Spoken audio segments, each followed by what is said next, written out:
राजा बान्हो कमर में कर धनिया कि हमर जवानिया ताजा रही। राजा बान्हो कमर में कर धनिया कि हमर जवानिया ताजा रही।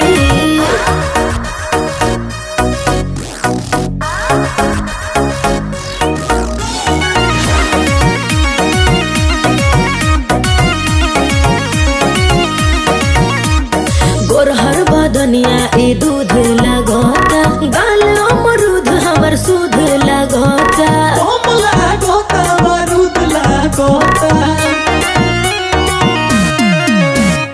ऊपर से नीचे ले खोआ बड़ू, कहे सब दिल के पोहा बड़ू। पाकल कटहल के कुआ बड़ू।